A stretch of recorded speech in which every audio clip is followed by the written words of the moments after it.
Olá, tudo bem? Outubro é o mês do professor e por isso a TV Unesp inicia hoje uma série de entrevistas com especialistas para abordarmos alguns assuntos relacionados a esta profissão.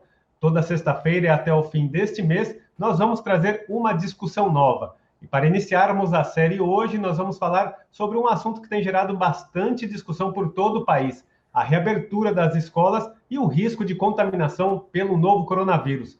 Quem conversa com a gente é o chefe do Departamento de Infectologia da Faculdade de Medicina do campus da Unesp em Botucatu, professor Alexandre Naime Barbosa. Professor, mais uma vez, obrigado por atender a gente. Olá, Júlio. Olá a todos da comunidade da TV Unesp. Sempre um prazer estar aqui com vocês. Professor, para a gente começar então sobre este tema, né, que tem gerado bastante debate, que é a reabertura das escolas. Em alguns municípios, algumas já estão retornando de maneira ainda gradual, de maneira ainda com poucos alunos dentro das salas de aula, mantendo de alguma maneira também as aulas remotas, mas a presença física em algumas escolas já ocorre em alguns municípios do país.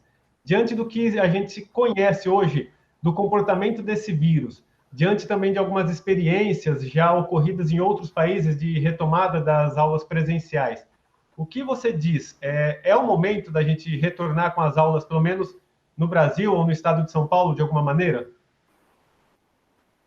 Inicialmente, Júlio, para responder a sua pergunta, é muito importante dividir o que significa ensino. Nós temos o ensino fundamental, que se divide pelo menos em duas fases, até 12 anos e acima de 12 anos, e temos o ensino médio e, finalmente, o ensino superior. Todas essas categorias têm problemáticas, têm modos de enfrentamento diferentes. Então, por exemplo, crianças abaixo de 12 anos, seria muito difícil pensar em um modelo de flexibilização que pudesse acomodar aulas presenciais, porque até essa faixa etária você tem menos compreensão, menos adesão das medidas que mitigam, que diminuem o risco da transmissão do novo coronavírus, do SARS-CoV-2, como, por exemplo, o uso constante das máscaras, o distanciamento social de 1,5 m, 2 metros, a higiene frequente das mãos, questões como, por exemplo, os brinquedos comuns na área de playground das escolas, a hora do recreio e tudo mais. Fato é que, apesar das crianças, principalmente os menores de 12 anos, não correrem um risco aumentado de Covid grave, muito pelo contrário, nessa faixa etária, geralmente a infecção pelo SARS-CoV-2 é extremamente benigna ou até mesmo assintomática, essas crianças podem ser amplificadores da pandemia por conta de se infectarem com colegas no ambiente escolar e levarem para casa, e contaminando, infectando, então, pessoas do seu convívio domiciliar ou familiar que podem, eventualmente, serem do grupo de risco, idosos ou portadores de comorbidade. Lembrando que, apesar de raro, existem casos de adoecimento grave de crianças relacionados a síndromes tromboembólicas, como a síndrome de Kawasaki, mas isso realmente é bem incomum. Mas, pelo fato de que experiências no exterior, principalmente na Europa, têm resultados conflitantes, então alguns países conseguiram fazer essa retomada do ensino fundamental de forma mais tranquila, outros não, foi um desastre, tiveram que fechar.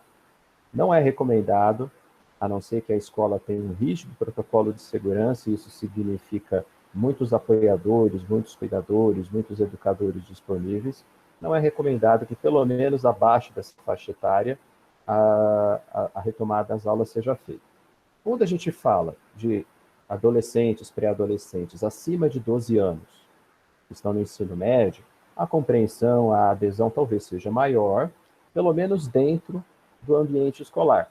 Mas a gente sabe também que a adolescência, esses adultos jovens, eles tendem a se reunir mais em grupos fora da escola, ter contatos em atividades de confraternização, e podem, então, suscitar situações de aglomeração sem uso de máscara, tendo a mesma problemática que eu expliquei das crianças abaixo de 12 anos. Apesar de não adoecerem, podem ser amplificadores. Mas veja que todo o ensino fundamental e médio, ainda que com ressalvas, ele pode ser feito de modo remoto. Eu entendo, e todos da medicina e da ciência sabemos que a modalidade de ensino remoto muitas vezes é injusta, principalmente nas camadas mais baixas da sociedade, que não tem aparelhos celulares ou laptops, ou não tem uma boa rede de internet. Mas onde isso é possível, até que nós tenhamos uma diminuição do número de transmissão de casos no Brasil de forma consistente, lembrando que nós estamos numa tendência de queda, mas em muitos lugares do Brasil estão havendo picos de recrudescência.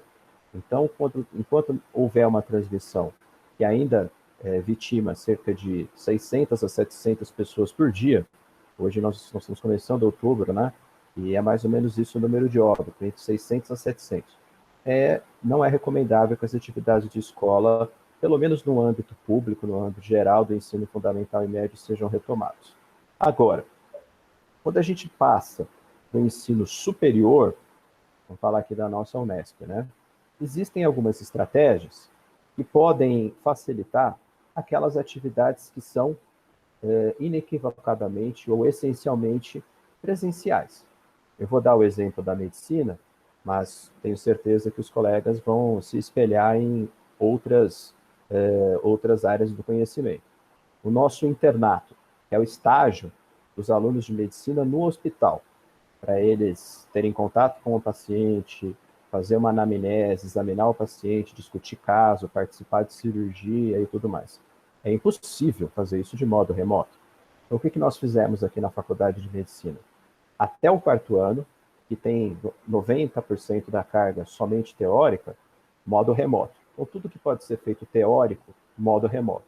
O que é essencialmente prático, nós retomamos a atividade baseado dentro de um protocolo chamado Source Control, ou controle de fonte. Primeira coisa, o mais importante, quem for participar de atividade presencial, e aí vale, por exemplo, aula de laboratório, experimento, coisas que são muito comuns aí, imagino, para diversos setores da nossa universidade. Primeira coisa, e esse é o mais importante, todo dia tem que preencher uma declaração de que esteja assintomático. Nós criamos um aplicativo, o aluno é obrigado a preencher esse questionário, se manifestando, se declarando como assintomático. Eu não tenho febre, coriza, tosse, dor de garganta, todo dia ele tem que preencher, senão ele não tem acesso. Porque sabemos que são os sintomáticos que podem transmitir mais.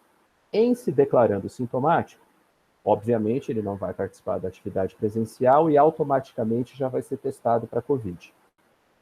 E um segundo ponto que a gente une dentro dessa estratégia, que é tão importante quanto a questão do questionário de sintomas, é a testagem, o rastreio de indivíduos assintomáticos. Então, foi até tema de um reconhecimento da Agência Unesp de Inovação Social, semana passada, nós da infectologia, junto com o Laboratório de Biologia Molecular, aqui também da Faculdade de Medicina da Unesp, recebeu um certificado de inovação social com uma técnica de rastreio do vírus na saliva.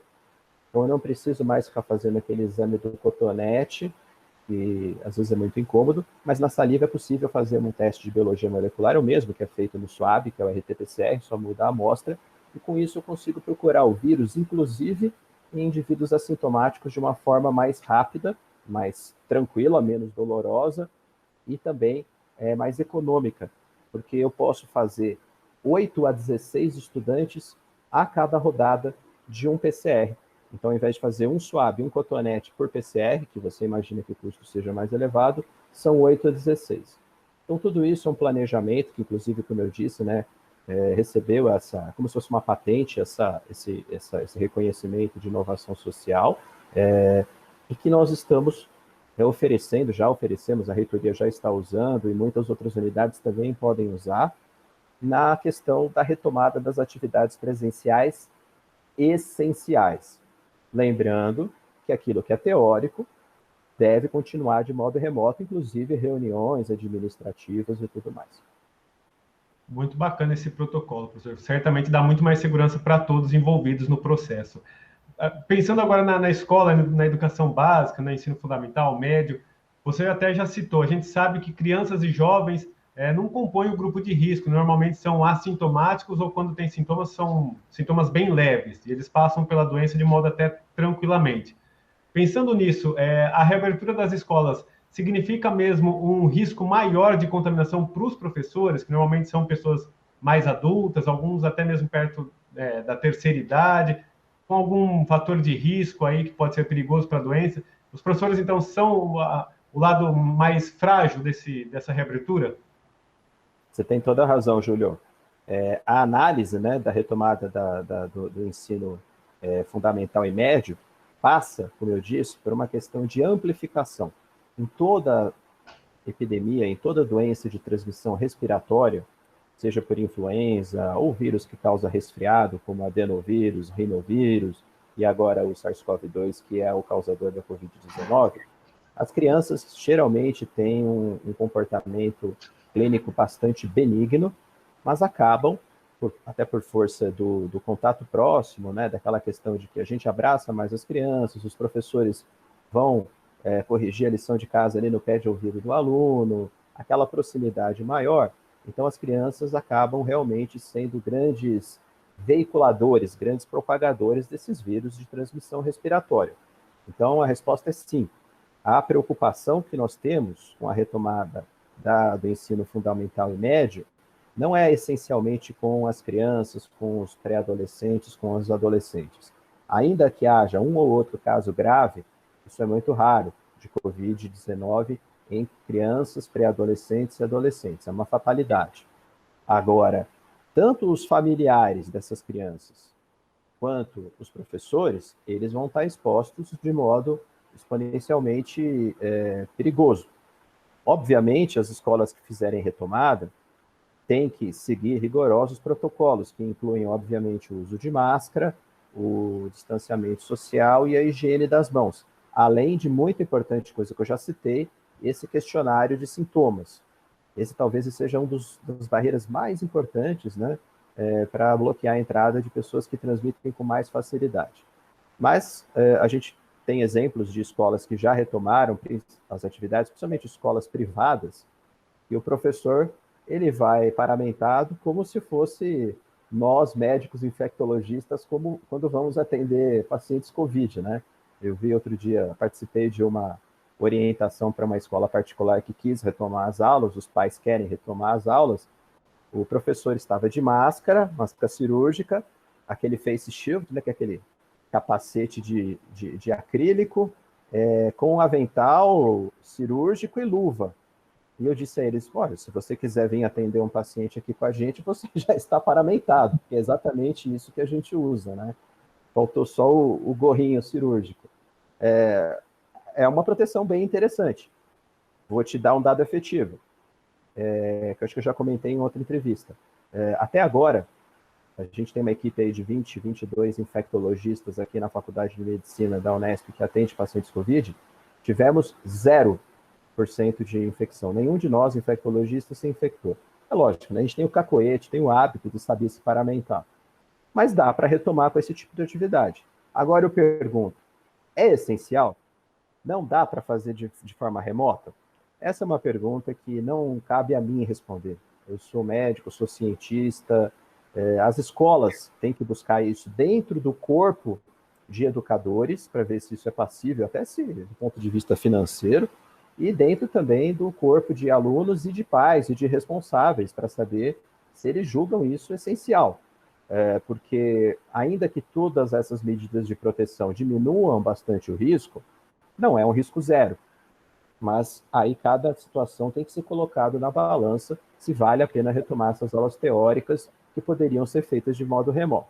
A recomendação da ciência é que não, né? Mas cada um tem que tomar essa decisão de forma coletiva em âmbito de cada escola, cada instituição de ensino. E as escolas, professor, de educação infantil, que estão retomando de alguma maneira, né? A gente sabe que a OMS não recomenda o uso de máscara para crianças até 5 anos. Como que esses educadores, então, ali no dia a dia, podem lidar com essas crianças que não estarão com máscara, tentando minimizar os riscos de contaminação? Você citou aí o distanciamento, o professor também paramentado de alguma maneira, higienização das mãos. Essas 3 regras, elas já ajudariam de alguma maneira a bloquear bastante o vírus para o professor e para a comunidade acadêmica que estaria envolvido?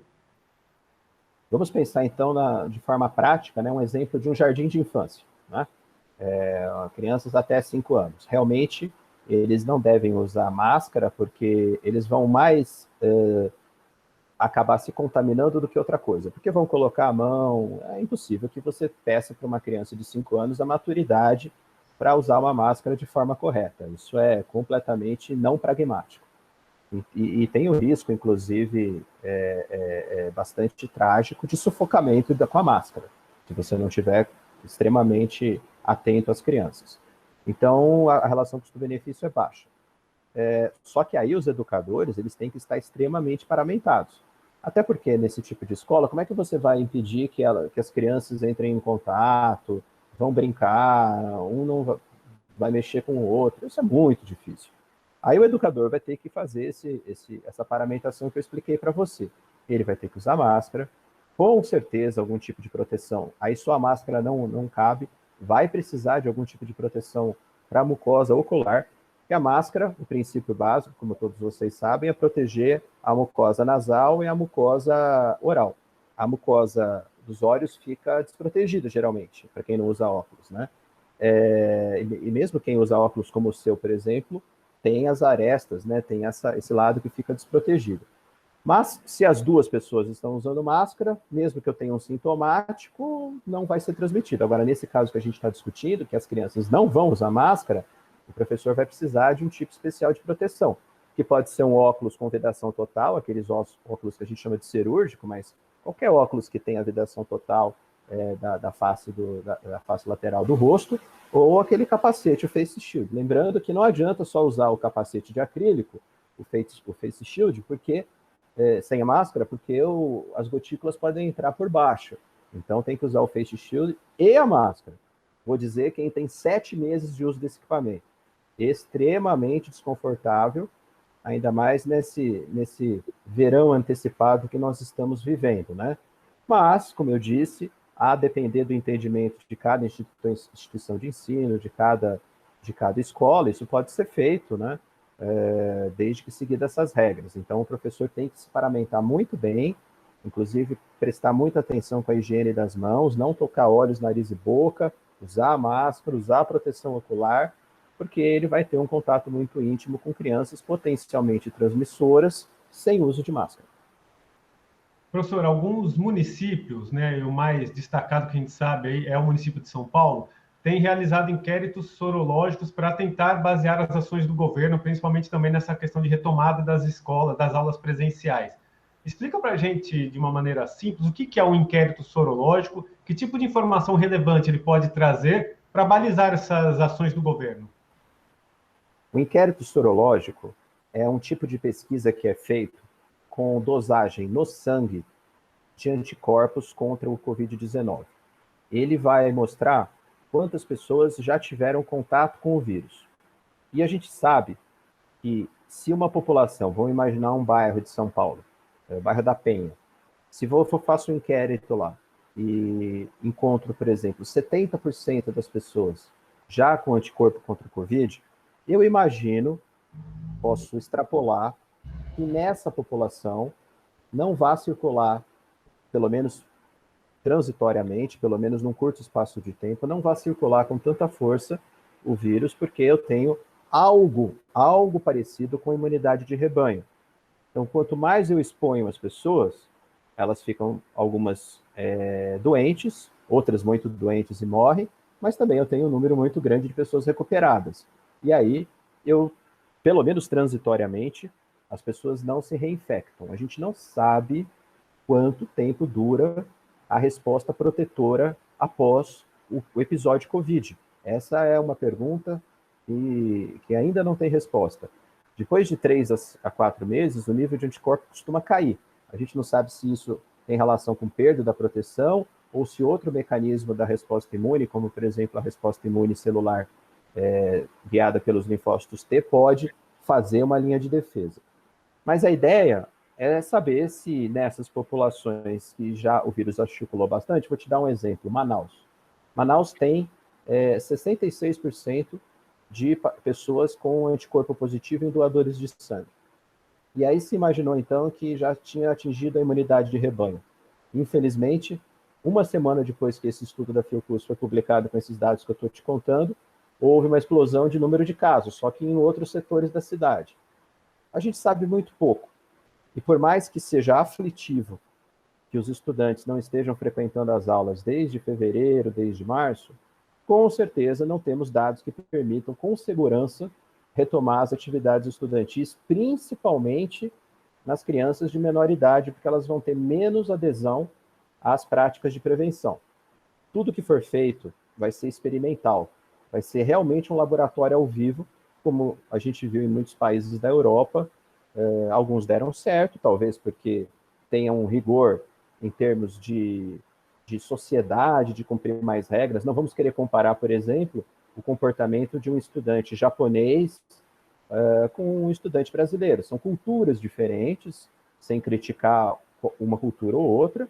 É uma posição muito diferente em termos de afetividade, de abraço, de comportamento em sala, de respeito ao professor. Então, tudo isso tem que ser levado em consideração.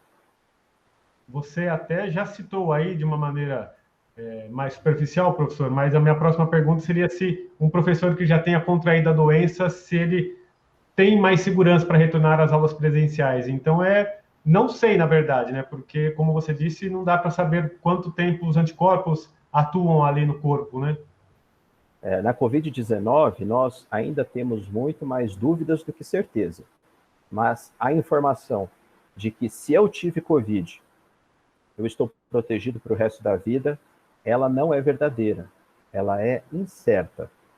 Existem casos, acho que a gente até já comentou isso numa entrevista, já tem 10 casos de reinfecção. Então, o indivíduo teve Covid, por exemplo, em março, foi feito o sequenciamento genético do vírus, é um vírus que tem, por exemplo, cabelo loiro, olho azul. E aí, em agosto, a pessoa adoeceu de novo, foi encontrado de novo o SARS-CoV-2, só que com o cabelo moreno e os olhos pretos. É um vírus diferente. A gente fala de análise filogenética. Ele se reinfectou por 2 cepas diferentes, não era o mesmo vírus. Então, mostrando que é possível a reinfecção. Mas isso é frequente? Acontece só em algumas pessoas? A gente não tem resposta ainda. Será que nessas pessoas a imunidade caiu muito abruptamente? O que será? Não sabemos. Ou seja, não existe o conceito de passaporte de imunidade. Não é que nem sarampo, cachumba, rubéola, você pegou, você fala, pronto, estou livre, não vou mais pegar porque eu já tive. Nós não sabemos se isso funciona ou não na Covid-19. O que, aliás, faz um reflexo muito grande com a questão das vacinas. Será que depois que eu tomei a vacina, eu vou ficar protegido para sempre? Ou apenas temporariamente? Será que eu vou ter que aplicar doses subsequentes de vacina? Quanto tempo dura a imunidade no Covid? Não sabemos. Essas respostas relacionadas às vacinas, professor, você acha que elas vão chegar antes do início da aplicação, né? O governador Dória anunciou aí ainda, talvez para esse ano, ele fala aí, até o fim do ano já começar a vacinação. Essas respostas de quanto tempo ela vai durar no nosso corpo, nós teremos até o início dessa vacinação?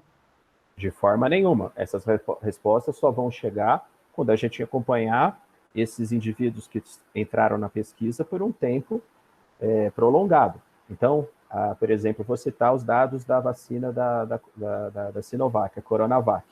Ela vai incluir 13 mil pacientes. Esses 13 mil pacientes vão ser seguidos por anos. A gente precisa entender quanto tempo dura a permanência dos anticorpos. Além dos anticorpos, eu já falei isso uma vez, não são só os anticorpos que protegem. Parece que a resposta imunológica celular, guiada por um tal de linfócito T, também é muito importante, talvez mais importante que os anticorpos. Então, tudo isso a gente vai aprendendo.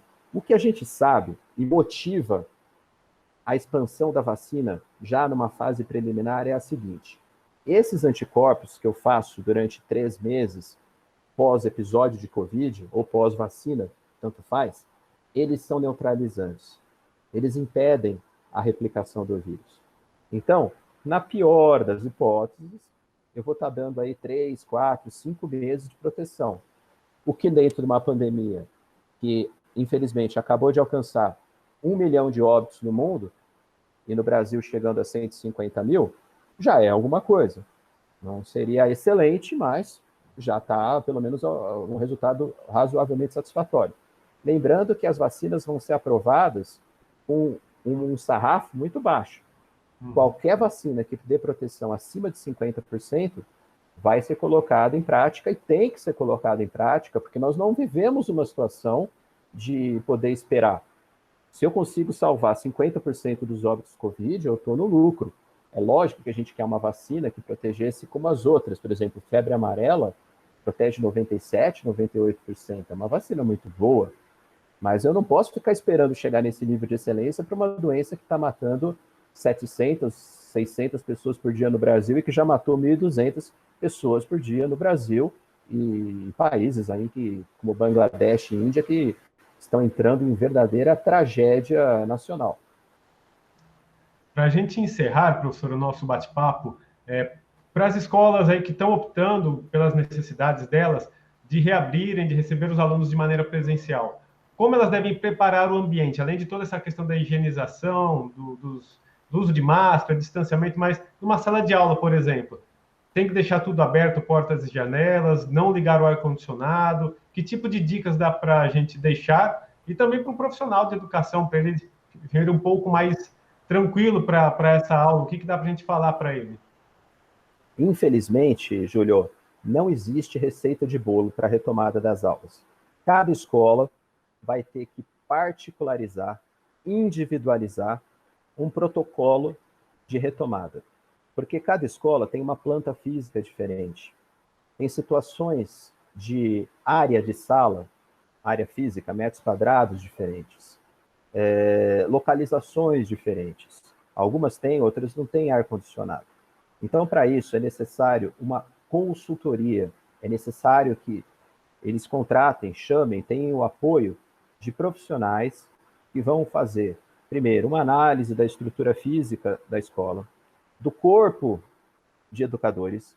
Então, quem não tem professores que a gente não vai deixar dar aula, por exemplo, alguém que tenha mais de 70 anos com diabetes e hipertensão, nem que for com escafandro, tô brincando, né? Eu vou deixar a pessoa dar aula, não posso assumir esse risco. Então, o que eu quero dizer é que cada escola precisa de um plano de contingenciamento e, às vezes, até mesmo incluir a testagem. Não a testagem sorológica, porque essa não funciona para esse fim, a testagem com RT-PCR, seja por suave ou por saliva.